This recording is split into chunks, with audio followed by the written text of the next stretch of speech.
السلام علیکم، آپ دیکھ رہے ہیں LD ناؤ، میں ہوں علی سرور۔ غدار وطن عادل راجہ کے الزامات، اب کس پر الزامات انہوں نے لگائے ہیں اور وہ پہلے بھی لگا چکے ہیں، اور یہ بھی دیکھا جا رہا ہے کہ کراچی کی سیاست میں موصوف کو اچانک بہت زیادہ دلچسپی پیدا ہو گئی ہے عمران خان کے حوالے سے۔ تو وہ ہمدرد کیا بلکہ ان کے تو بہت ہی بڑے سپورٹر ہیں وہ، اور ان کی بے گناہی کے ہمیشہ یہ ذکر وہ کرتے رہتے ہیں۔ لیکن اب گزشتہ کچھ بلکہ چند ماہ سے میں دیکھ رہا ہوں کہ کراچی کی سیاست کے حوالے سے بہت زیادہ وہ بات کر رہے ہیں، گو کہ وہ یہ شخصیت ہیں۔ غدار وطن میں نے اس لیے کہا کہ فوج میں رہے، پتہ نہیں اپنے آپ کو لکھتے تو ہیں ریٹائرڈ میجر، لیکن پتہ نہیں تھے نہیں تھے، کیونکہ جس طرح کی بات کرتے ہیں میں نے نہیں آج تک کسی بھی پاکستانی خاص طور پر ادارے سے کسی کا تعلق ہو اس طرح اپنے اداروں کو بدنام کرتے میں نے زندگی میں کسی کو نہیں دیکھا۔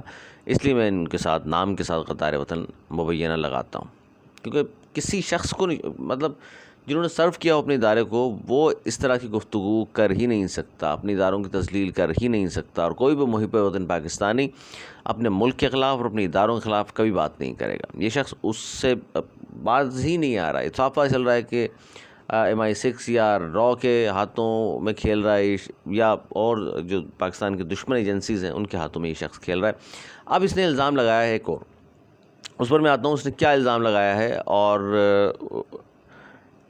آگے چل کے اور بھی خبریں دیتے ہیں آپ کو۔ MQM نے جو اپوزیشن لیڈر کے لیے رانا انصار کا نام چنا، محترمہ کا، گو کہ بڑا اچھا فیصلہ ہے، لیکن اتنی آسانی سے وہ اپوزیشن لیڈر بن نہیں سکتی، کیونکہ جو اس وقت اپوزیشن لیڈر ہیں حلیم عادل شیخ صاحب، وہ اب میدان میں بیچ میں کود چکے ہیں۔ MQM نے بڑا سمجھا تھا اس کو آسان، لیکن اتنا آسان ہے اس لیے نہیں کہ ٹھیک ہے کہ اس وقت PTI کے اوپر جو وقت گزر رہا ہے اس کے لوگ تتر بتر ہیں، روپوش ہیں اپوزیشن لیڈر خود بھی، اور یہ پہلا اپوزیشن لیڈر ہے جو روپوش ہونے کے باوجود جو دوسرے روپوش تھے بلدیاتی الیکشن کے حوالے سے جو جیتے، ان کو انہوں نے نکال دیا، پارٹی سے معطل کر دیا۔ بہرحال لیکن اب وہ میدان میں آئے ہیں اور انہوں نے کہا ہے کہ جی یہ فاروق ستار صاحب کی خوش فہمی ہے، اور انہوں نے بلکہ شعر بھی پڑھا کہ ہزاروں خواہشیں ایسی فاروق ستار صاحب کے لیے اور MQM کے لیے، انہوں نے کہ ہزاروں خواہشیں ایسی کہ ہر خواہش پہ دم نکلے، بہت نکلے میرے ارماں پھر بھی کم نکلے۔ اور آگے چل کے انہوں نے کہا کہ جناب میں GDA ممبران کا شکریہ ادا کرتا ہوں، اور وہ اس لیے کہ میری ان سے بات بھی ہو گئی ان کے ممبران سے، اور انہوں نے کہا ہے کہ ہم برے وقت میں ساتھ نہیں چھوڑیں گے آپ کا، جس طرح عمران خان کے ساتھ ہم برے وقت میں کھڑے رہے، GDA والے فرما رہے ہیں وہ اس طرح آپ کے ساتھ بھی کھڑے رہیں گے۔ اور انہوں نے یہ بھی کہا حلیم عادل شیخ صاحب نے کہ CM سندھ کو یعنی مراد علی شاہ کو میں نے خط لکھ دیا ہے کہ ہمیں بلائیں، جب چاہیں ہمیں بلائیں، ہم جیل سے بھی آئیں گے، بیل پر بھی آئیں گے، یعنی کہ ضمانت ہو جائے گی جب بھی آئیں گے، اور فاروق ستار کے منتخب کرنے سے کوئی اپوزیشن لیڈر نہیں بن جاتا۔ یہ انہوں نے گفتگو کی ہے، تو اس کا مطلب یہ ہے کہ بڑا مشکل ہو جائے گا۔ بس 34 ممبران چاہیے اپوزیشن لیڈر کے لیے۔ اگر GDA والے ان سے بات کر چکے ہیں حلیم عادل شیخ یا PTI سے، ان کے ساتھ ہیں، تو پھر MQM کا کس طرح اپوزیشن لیڈر بنے گا؟ یہ سوال تو ہے ویسے، یا اندرون خانہ اگر معاملات طے ہو چکے ہیں پھر اور بات ہے۔ لیکن ابھی چونکہ حلیم عادل شیخ آ گئے ہیں سامنے، انہوں نے یہ بھی اشارہ دیا اپنی گفتگو میں، ایک ویڈیو بیان جو انہوں نے جاری کیا اس میں کہ مجھے عدالت جانا پڑا تو میں وہاں بھی جاؤں گا۔ اب چونکہ وقت بڑا کم رہ گیا ہے، 1 ماہ کا عرصہ رہ گیا ہے، اس میں دیکھتے ہیں کیا کچھ مزید ہوتا ہے۔ سیاست ہے بھائی، اس میں تبدیل ہوتی رہتی ہیں۔ ایک صحافی نے یہ بھی دعویٰ کیا ہے کہ شیری مزاری اور ملیکہ بخاری دونوں نے پارٹی چھوڑ دی تھی، یعنی PTI چھوڑ دی تھی۔ اب یہ اگست کے مہینے میں جب یہ مدت پوری کر لے گی گورنمنٹ، تو یہ دونوں جب نگراں حکومت ہوگی، وہ کہتے ہیں کہ جی پریشر کچھ کم ہو جائے گا، تو یہ دونوں خواتین واپس آ جائیں گی معذرت کے ساتھ واپس آ جائیں گی پارٹی میں۔ اور اس طرح انہوں نے کہا جی کچھ اور لوگ بھی ہیں جو خاموشی سے انتظار اس بات کا کر رہے ہیں کہ موجودہ حکومت کی مدت پوری ہو، نگراں سیٹ اپ آئے، تھوڑا سا سانس ہو، تو پھر ہم عمران خان کے پاس چلے جائیں گے۔ اور ایک صحافی نے یہ دعویٰ کیا ہے کہ جی کیونکہ جس طرح کے کیسز عمران خان کے اوپر ہیں، خاص طور پر 9 مئی کے حوالے سے اور توشہ خانہ، تو اس میں سزا تو ہوتی ہی نظر آ رہی ہے، لیکن لانگ پروسیس ہوگا، اتنی جلدی ممکن نہیں ہوگا کہ جولائی یا اگست میں سزا ہو جائے۔ لیکن اگر اگست کے شروع میں بھی سزا نہیں ہوتی تو پھر اسمبلی ڈیزالو ہونے کے بعد نگراں سیٹ اپ، تو پھر نگراں سیٹ اپ تو لمبا بھی ہو سکتا ہے. تو اب گو مو کی کیفیت پیدا ہو گئی ہے کہ الیکشن ہوں گے نہیں ہوں گے. اب پارٹی تو چاہ رہی ہیں الیکشن، لیکن وہ جو ہے نا کہ عمران خان راستے سے ہٹ جائے تو الیکشن ہو، تو پھر ویٹ کرنا پڑے گا عمران خان کو سزا ہونے کا. سزا ان کو ہونی ہے کیونکہ 9 مئی کے واقعات پاکستان کا 9/11 ہے. اس میں بخشا نہیں جائے گا کسی کو بھی، چاہے اس کا کسی بھی پارٹی سے تعلق کیوں نہ ہو.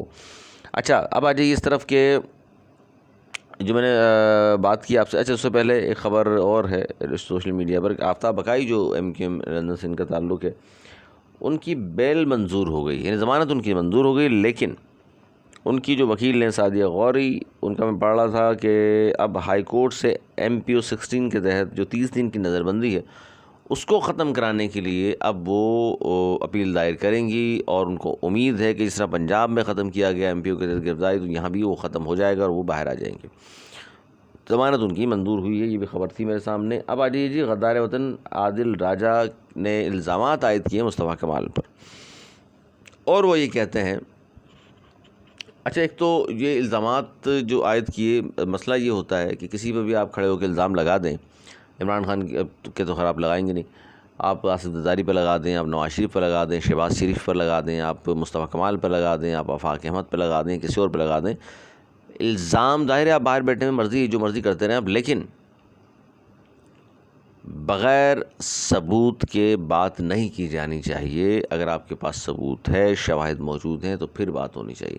اب یہ بات جو آج آپ نے کی ٹویٹ کے ذریعے کہ جناب انہوں نے یہ کہا ہے کہ یہ جو آپریشن ہو رہا ہے آج کل مہاجر نوجوانوں کے خلاف، یہ پکڑے جا رہے ہیں، تو وہ کہہ رہے ہیں جی سب کچھ کروا رہے ہیں مصطفیٰ کمال اور اسٹیبلشمنٹ کے خاص آدمی ہیں، ان کے کہنے پر آپریشن ہو رہا ہے.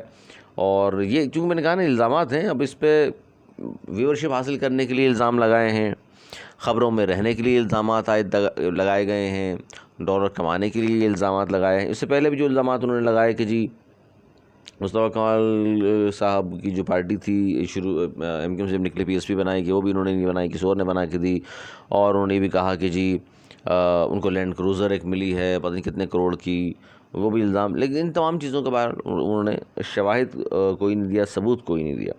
تو اس لیے میں نے کہا آپ سے کہ اس طرح کے کچھ لوگ ہیں جو من گھڑت قسم کے الزامات باہر سے بیٹھ کے، کوئی پاکستان میں بیٹھ کے بھی لگا رہے ہیں. لیکن پاکستان میں چلو یہ ہوتا ہے کہ جی کوئی نہ کوئی چیلنج کر دیتا ہے اور پھر ان کو جو ہے معافی تلافی کرنی پڑتی ہے. لیکن جو باہر ہیں جن کو لگتا ہے یہ کہ ہم تو دسترس میں ہے ہی نہیں کسی کے، تو وہ کسی پہ بھی کچھ بھی کھڑے ہو کے الزامات عائد کرتے ہیں. جیسے انہوں نے مصطفیٰ کمال کے علاوہ انہوں نے آصف زرداری پر بھی الزامات لگائے، نواز شریف پر تو بہت الزامات لگائے ہیں. لیکن نواز شریف صاحب پہ مجھے حیرت ہے کیونکہ وہ بھی برطانیہ میں موجود ہیں، لندن میں، ان کو چاہیے اس پر کیس کریں وہاں پر. اور باقی کراچی کی سیاست میں بہت سارے لوگ بہت ساری باتیں کر رہے ہیں کہ جی اچھا پھر میں نے ایک بات کی تھی کہ جی بڑا ایک دھماکہ کہہ لیں، بڑی خبر ایک آنے والی ہے، اور وہ میں نے آپ سے کہا تھا کہ جی آفاق احمد صاحب جو ہیں وہ سرپرائز دینے کے لیے اڑان بھر چکے ہیں. اور جلد آپ دیکھیے گا، وہ خبر تو ہے میرے پاس لیکن میں چاہتا ہوں تھوڑا سا ویٹ کر لیں آپ. ایک بڑا سا سرپرائز ہے اور وہ کراچی اور سندھ کے شہری علاقوں کے لیے ایک تبدیلی لائے گا بہت زیادہ. اور اس تبدیلی کا اثر پھر الیکشن پہ ہوگا، جو آنے والے الیکشن ہیں اس میں پھر آپ اس کا اثر بھی دیکھ لیجئے گا. تو یہ جو اڑان آفاق احمد صاحب نے بھری ہے، مہاجر قومی موومنٹ کے چیئرمین نے. اچھا مہاجر نام پر جو سیاست ہو رہی ہے وہ یہ واحد لیڈر رہ گئے ہیں، باقی چونکہ متحدہ قومی موومنٹ نے مہاجر قومی موومنٹ سے نام تبدیل کر کے متحدہ قومی موومنٹ رکھ لیا. اس طرح سلیم حیدر صاحب کے اور اس طرح جو اور لوگوں نے پارٹیز بنائی، یا مصطفیٰ کمال صاحب نے بنائی تھی، ظاہر پاک زمین پارٹی بنائی تھی، اس میں مہاجر نام نہیں تھا. تو باقی وہی اب تک کھڑے ہوئے ہیں مہاجر نام کے اوپر. لیکن وہ اب جو سیاست کر رہے ہیں وہ ڈفرینٹ کر رہے ہیں اس سیاست سے کہ جب انہوں نے یہ پارٹی بنائی تھی اور اس وقت جو گفتگو وہ کیا کرتے تھے. اب بہت زیادہ سنجیدگی اور میچورٹی ہے، جس کی مثال یہ ہے کہ بہت ساری وہ ان کی گفتگو ایسی ہے، بہت سارے جملے ایسے ہیں، بہت سارے فیصلے ایسے ہیں جس سے نظر آ رہا ہے کہ اب وہ مختلف سیاست کر رہے ہیں. اس لیے میں نے کہا کہ وہ ایک بڑا سرپرائز دینے جا رہے ہیں کراچی اور سندھ کی شہری سیاست میں. اور آپ نے دیکھا کہ جس وقت الطاف حسین صاحب پر تمام سیاسی جماعت تنقید کر رہی ہیں، انہوں نے صرف وہ واحد ایک سیاسی جماعت کے چیئرمین ہیں جنہوں نے سامنے آ کر یہ کہا کہ جناب ان معافی یہ مانگ چکے ہیں تو انہیں معافی ملنی چاہیے. جس طرح باقی لوگوں کو آپ نے معاف کر دیا تو ان کو بھی سیاست کی اجازت. یہ آفاق احمد صاحب کا اپنا ایک پوائنٹ آف ویو ہے, اس سے آپ متفق ہیں یا نہیں ہیں, لیکن انہوں نے یہ بات کی. لیکن خبر جو میں بتا رہا ہوں آپ کو وہ یہ ہے کہ جناب بہت بڑا سرپرائز ہوگا کراچی اور سندھ کے شہری علاقوں کے حوالے سے. اور جو کامران تصوری صاحب نے بات کی تھی کہ جس وقت چاہیں گے ہم پارٹی میں ان کو لے آئیں گے, تو میں نے جو جتنا ان کو دیکھا ہے آفاق احمد صاحب کو, تو مجھے نظر ایسا نہیں آ رہا کہ وہ ایم کیو ایم پاکستان میں شامل ہوں. میری اپنی آبزرویشن ہے, تجزیہ ہے. اپنا بہت خیال رکھیے گا. باقی جو خبریں رہ گئی انشاءاللہ اگلے ولاگ میں پھر شامل کریں گے. تب تک کے لیے مجھے اجازت. مولانا کے معنی.